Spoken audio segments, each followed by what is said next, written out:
Hello guys, how we doing today? Welcome to the final video of the college project.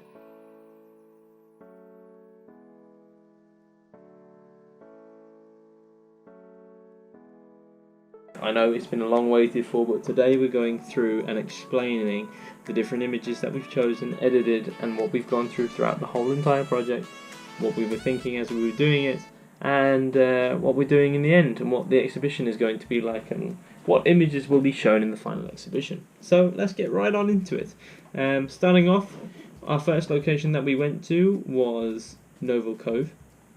And when we got to Noble Cove, we were very, very excited, but we were fixated on a specific goal, and I think we over-planned it a bit too much. What happened was I went down there, and I was so fixated on getting this specific shot that nobody else got before. Turns out you can't do that. You just kind of have to follow your heart and just go with whatever comes really in the location at the time. So this one I believe was too curated. And my images for this shoot came out a bit too much like postcard imagery. So I'm going to show you some of the images, what we got. We got some cool ones, alright. Here we go. We have some of the rocks with the ocean, close up with the big camera. This is an amalgamation of drone shots and normal shots. So as you can see here, we've got the big rocks in Noble Cove. I call them the teeth. Because they just look like teeth sticking out of the floor. I thought they were really, really cool. I just wanted to capture them. I thought they were just a staple piece of the area, and the issue was I was taking photos of staple pieces that people always see. But I didn't see that at the start, so I continued on through taking photos. Editing, when it came to these images, it was a really, really weird day. It was quite dark in person, so what I actually did was I overexposed all the images. The issue with this was I did get all the detail in the rock and the grass, but the problem, the sky was then way too overexposed and was a bit blurry and wasn't really the best. So yeah, a little bit of fault, but it was learning. It was all learning. So yeah, as we go through, we got a few different angles of different rocks. This, you can see the aspect ratio has changed, and the angle's completely different, and it's a bit starker. The starker images is what I prefer and liked more. This is taken with the drone, so I have the same settings and abilities that I do on the camera as the drone, but the drone just gives me a completely different angle and a new perspective on things, which is what I loved.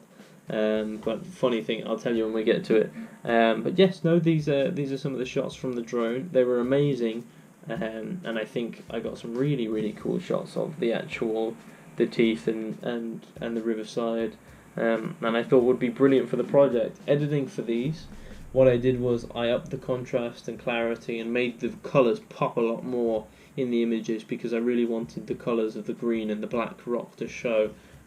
I had a fixation throughout this project of Norway and Iceland, and I really wanted to take photos of stuff like that. So yeah, I took these photos and I thought they were amazing at the time, but after conferring with my lecturers as well, they said these things were kind of looking like postcard images. Yes, they were good, and they really showed a lot of detail and a keen eye, but they weren't where the project was supposed to be going, and it took me a while to see that, and I was frustrated about it, seeing like, I put so much effort into this, why don't you like it? But now I see that there's a lot of images like this out in the world, and they just get chunked up to postcards and things you see on Google Images.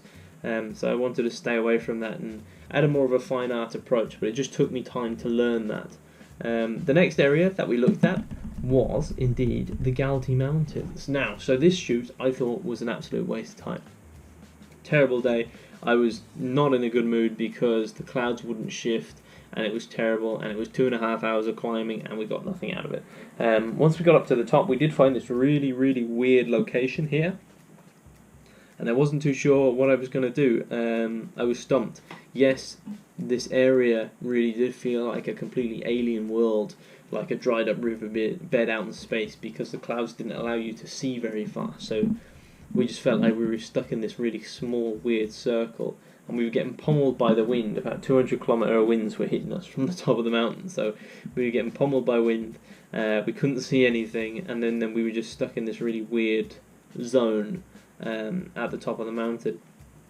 Now, I took this image. I thought it was really cool because it was so strange, but this isn't what we're looking for. It's too small proportioned, and when I say small proportioned, what I mean is it's a small thing in person. It's not a massive landscape. What we're looking for, it's a specific area, close-up area of something, and that's not what I wanted. I wanted my project to be grand and the images to be really big and make you feel really small, and this really just didn't. This felt like I was walking through a riverbed that's been dried up for a couple of centuries.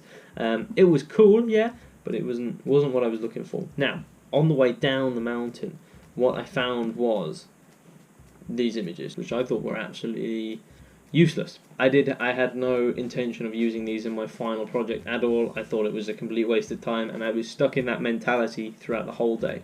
So I thought what I got was just, I might as well take some shots while I'm here.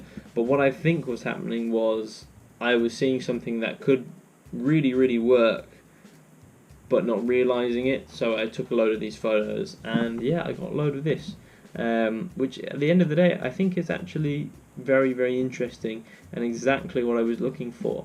When I showed these to my lecturers, they were very happy and believed that this is where my project should be heading, and this is the kind of areas that I have to pursue.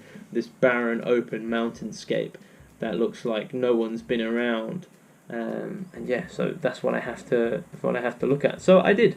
This is where it was going. Now, after hearing all of that, I kind of just went back into the mode of, this isn't what I'm looking for. I want spiky. I want cool things that you see all the time in movies and stuff. But it turns out that this is exactly how it should pan out in the end of the day, I believe. Maybe with a bit more drama in it, yes. But now I can understand where my lecturers were coming from, where it's very controlled. The colours are perfect. They're not too bright, not too harsh, and you have a very nice colour palette there from the start, which I was looking for was my green, blue, brown, black colour palette, and I was able to achieve it with these images. I just couldn't see it at the time because I was so frustrated on the shoot. But yes, these were, I think, where my project started to take off and excel with the images, and this is where the word ambiguous came into my project, showing an ambiguous location or ambiguous island, meaning that it could be anywhere.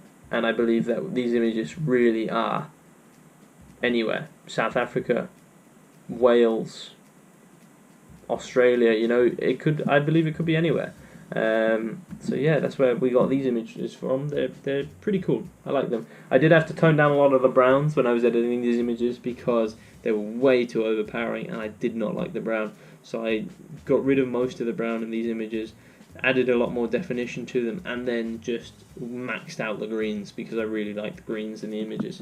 And yeah, I think it was really, really cool. Kind of looks like a barren green moon of some sorts, and I think it's really cool. Next, after that, we hit up the Dunquin Pier. Now, these images, again, I was looking at a specific location as I was doing at the start of the project, with the goal of getting to this location and taking specific shots of this place. I shouldn't have done that.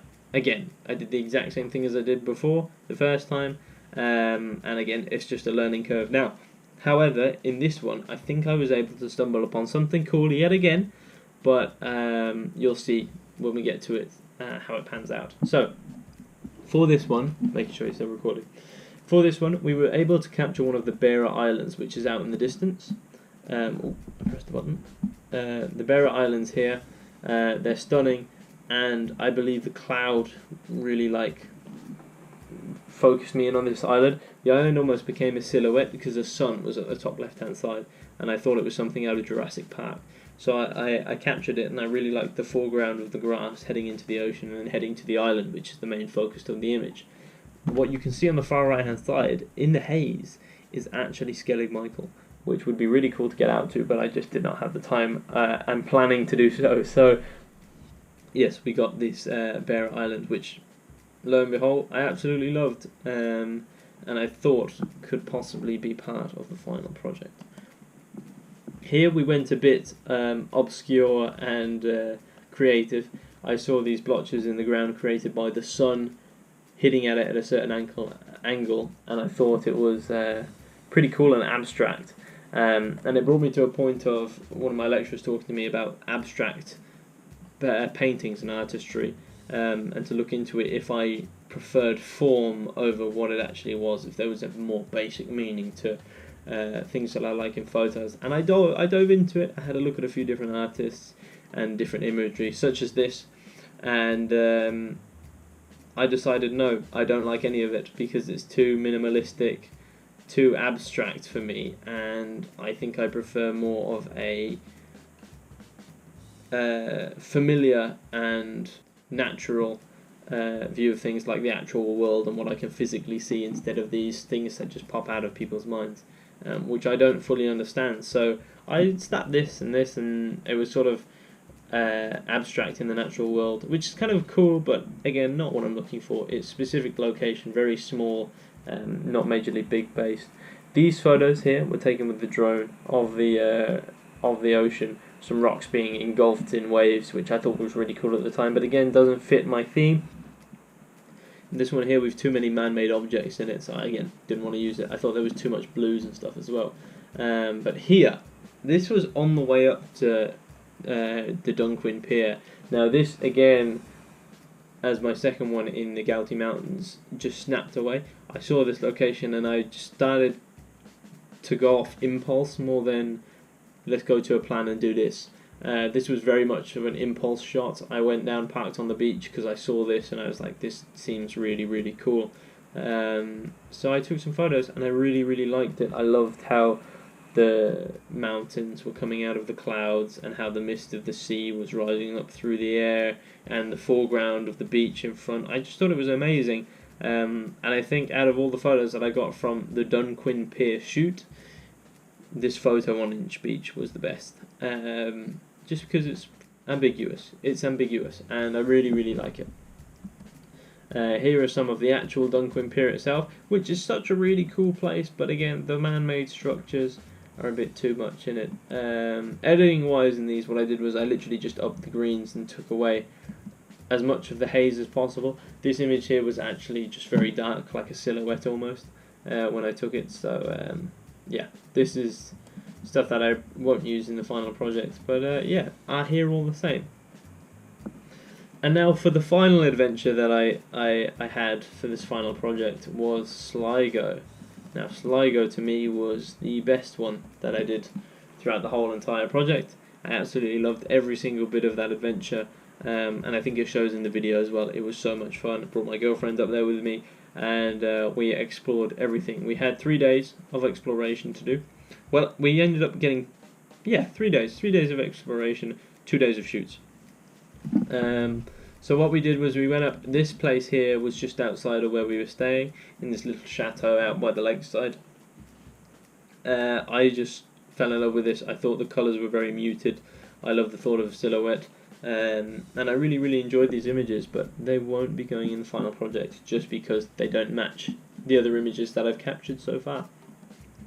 This right here, I like to call the shark tooth. I thought it was really, really cool. It was the first cool thing I think we saw other than the Ben Bulben mountain, which we drove past on the way to here. The weather was just too bad down by that mountainside to actually get a good photo of it yet, so I decided we go up to this place called the Horseshoe U-Bend, which we found about 10 minutes before, which I was like, yeah, let's go there, that looks really cool. So we decided to head up that direction, and got this along the way, which is, as I said again, the shark tooth. I like to think of it as a shark tooth because it's the shape of one, and I like sharks. So I took this photo, ran into a field, and took it. I thought it was really cool. I just like how it builds up on the left hand side and it's just a complete drop off. And what was really cool was the clouds would also follow that pattern. They'd go up one side and drop off the other. And yeah, it was really cool. When I first saw this, you couldn't see the top, but as I got out and up to it, the clouds dissipated a bit. I love how they're still present in the photo as well. Here is the Horseshoe U-Bend. Now this place was magical to me. It felt like I was transported into a different location. I felt like I was in Norway. Yes, this was amazing. The whites of the snow, I wasn't expecting to see snow up here, but the snow was stunning on the mountainside. The greens were amazing. The rock formations were just gorgeous and exactly what I was looking for. And yeah, this is just a photo of the area with the gate in front of it. Now you are allowed to go through this place, but yeah, it was just stunning, absolutely stunning. Here, this is by far my favourite photo of the whole entire project. I absolutely loved this one. This was crazy. I thought to me, this is exactly what I was trying to embody in my project. Therefore, this 100% is in the final exhibition because I think I captured everything that I wanted to in one image, but I want more images. So yes, this is so amazing to me. I loved the way I was able to capture the foreground, which was so close to me, and then just this drastic difference between the foreground and the middle ground, and then another drastic difference to the background as well. It was so set up stage wise, very far away, three very far away things from each other put into one image. I think it was amazing. I was really focusing trying to get that waterfall in on the right hand side. I loved it. I thought the black rock that you can see looked very volcanic against the greens. Again, reminded me of like Iceland or Norway. And the snow on the top really helped too. On the left hand side of the image you can see that the snow melts into the fog, and then the fog turns into the cloud and shoots up into the air, so it merges and you actually can't see the top of that mountain, which I think is really magical. And yeah, I just thought was absolutely amazing. There's also a radio station there that was completely hidden by the cloud, which thank God. Thank God you couldn't see it. And yeah, I just thought it was perfect. I believe I took it at the right time too, where there was enough snow. You'll see throughout the day of this photo shoot that the snow dissipates as I was heading up the mountains. But yes, this is one of my favourite images, and I think I embodied the whole project with this one image. Personally, that's my thoughts and my project. So yes, I believe I did that. Here is a larger scale version of that same image. Later on in the day, as we were coming down the mountain, you can see that the sun has changed direction here, so everything in the valley is quite dark, which is I didn't really like and didn't need, but still cool all the same, just to see it from a different perspective. You can see the whole big mountain in the background there, but this big road, and if you look very, very carefully in the bottom middle, you will see my car sitting there, which we couldn't have either in the shot. So yeah, very cool, but again, not exactly what I was looking for, just because of the man-made structures of the road in the image. Here we have Ben Bulben Mountain. It got really sunny and the clouds completely broke in the evening, so we went and shot this, and I think it was perfect. It looked absolutely stunning. I believe it looked absolutely stunning anyway. Absolutely loved it. Got the drone up. Got some of these photos, which I think are also amazing. These, I think, were a staple piece of my project, but won't be in the final exhibition. The only reason that these won't be in the final exhibition was I had a chat with my lecturers, and they believe, and I also believe, that this place is too much of a staple place in Ireland, too much notoriety around it to be in the project as ambiguous places in Ireland that you wouldn't expect to be there. Yes, you wouldn't expect something like this to be in Ireland, but it's been photographed so many times that it's not going to be in my project because it's a postcard location, and we want to stay away from the postcard locations as much as possible. So yeah, we getting rid of this, as much as my heart says no, don't. These ones have to go. But it was an amazing place and stunning to see. I absolutely loved this place. It was so cool. Just these mountains in general just look stunning. It really makes you wonder how mountains are formed like this. I just love it. I absolutely love them. Editing for these, I actually just added a lot of texture and put in a lot more green, took out a lot more browny colours. I love the green and the colour of these images. And yeah, that's kind of what I did for them. I really love them, but again, they won't be in the final images altogether. But yes, they're all the photos from all the different places that I was able to get. and they were all the edited versions of them. And yes, I'm very happy with them. There's a total of 42 in total. What I did to whittle them down, and this was a very important step for me, was printing them out to see them in person. So I put them up on my wall behind me. I don't know if you can see the string and everything there. I'd set them up there and move them around every day, all 42 of them, until I was happy with the configuration of images. And then what I did was I brought it in to college and had my lecturers have a look at them and say, pick out some and see which ones you find. Funnily enough, my lecturer, without knowing, picked 6 photos that were all done with the camera and not with the drone. I believe that the camera, in the end of the day, yes, I wanted to use the drone for a lot of the imagery, and I think I managed to get some amazing images with the drone. At the end of the day, it can't be a good camera. So I think for the lecturers to pick the actual camera photos out of all the photos, I believe that that's just a sign telling me that they're better. So we had to go with the camera ones, but the lecturers picked out their own photos and thought they were great, and then I picked out my ones that I thought I was amazing, and that I thought were amazing, and will be in the final piece. So my original plan was there was going to be 8 images. The issue with having 8 whole images in your exhibition piece is the wall that we had was very small and would not fit that many. So what we've gone for in the end was 6, and then that 6 was whittled down to 5. The reason being, I was originally going to do 8 images with QR codes, 2 from each place, but it didn't really fit.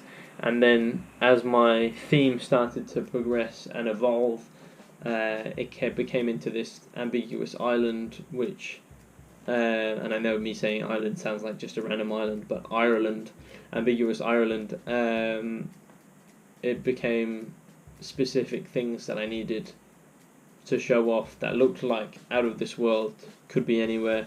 Australia had big influence, Norway again, as I said, Iceland, Greenland, South Africa, New Zealand, all these kind of places. I believe I was able to capture in Ireland without having to go to these places. And these are my final images that I've chosen. This here is one of the big boys. This is that area in the Horseshoe U-Bend with a big chasm, a big knife chop cut out of the mountainside. And I thought it was stunning, absolutely stunning. What I did for editing for this one was I just upped the texture and the greens and the definition of the image to really pull it out so you can see the ruggedness of the terrain, also the black of the stone, looking like it was a Norwegian country or a volcanic country, with the really harsh green next to the black rock. I thought it was stunning, absolutely stunning. And the snow was amazing too. This was earlier on in the day when I took this photo, when the clouds were low and the snow was out. And yeah, I just love this image. I think it's a staple piece of the project.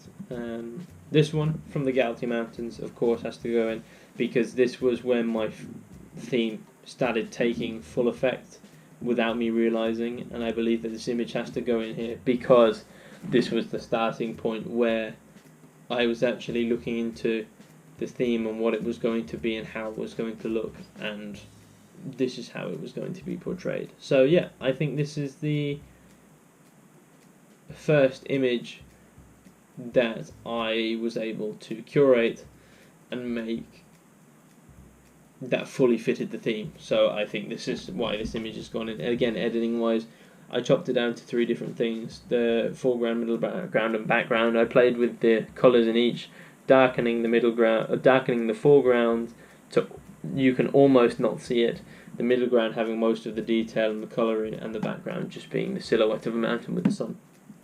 I thought it was perfect, and will be in the final project. The next one is the shark tooth, because I like sharks. No, not really, because this image I think is really cool. It's a standalone mountain, and I just love the way it looks and the colours in it, and the fact you can see hundreds of sheep all around it. I just love it. I don't really have much to say about it. in my head, I just really like it, and I feel like it could be anywhere. So that's why it's in the final few. Of course, as I said before, this one, my all-time favourite image out of the whole entire project, is this guy with what I think is perfectly balanced foreground, middle ground, background, and has everything in it that could encapsulate a Nordic country such as Norway or Iceland, Greenland. I thought it was perfect, and I absolutely loved it. I love how just the background mountain disappears off into the mist and into the clouds. I love how that very, very unique mountain at the top really sticks out and shows out of everything else. And I love the waterfall on the far right hand side with the black rock against the green. It looks very volcanic and very violent, but also calming. And the foreground being so close as it was, seeing the ferns. Oh, I just love it. I absolutely love it. I think also the snow is perfect in this image. Overall, I just love it. What I did to it was I just upped the texture and the quality of it, and exaggerated the colour a little bit more. And yeah, I thought it was just a brilliant image, and I absolutely loved it. And then for our final image of the whole project is this one, which I also love to pieces. This one is at the Horseshoe U-Band yet again. If we were to turn the camera to the left, we'd see this, and if we would turn the camera to the right of this image, we would see this. So it's the same area, but yeah, it just was captivating. I could not get enough of it. I thought it was stunning. I thought it was absolutely stunning. I love the colours of the greens there. It looked like untouched land, and I love the different tone from the green of the mountain into the black rock face up above. It looks like it's stacked and layered. I just loved it. I thought it was amazing. I think there was enough blue there of the sky with the white of the cloud. What I did editing wise to this image is I literally just upped the greens, making them pop out a bit more. Not too green though. I didn't want it to be, again, a postcard image, and I believe I was able to get a good balance of green in this, to not make it tacky but to make it look very enticing and amazing, and I just love this image. So yeah, that's my 5 images for my final photography project of my college course. Yeah, I hope you enjoyed that. There are my thoughts and opinions as we went through the whole entire process of the college. My final exhibition is going to be put together on the 16th. If you want to come see it in MTU from the 1st of June to the 9th of June, they will be on display there in the art gallery. I'd highly recommend you come and see them. There's a lot of amazing photographers there and a lot of amazing photos taken. And yeah, come have a look, come see, come say hi. And yes, I hope you enjoyed the videos. I had so much fun making this series along with this project. It really helped me dive into me understanding my project and the way I saw it, along with actually creating the project and showing you as we went. I enjoyed all the adventures. I have my final prints here, my 5 final prints in person that look even better on actual paper than they do on the computer screen. So I'd highly recommend you come and see them. 1st to the 9th of June. Yeah. And I guess we'll see you in the next project or the next adventure that we embark on. So yes, again, thank you so much for watching, and we'll see all of you guys in the next project. Bye.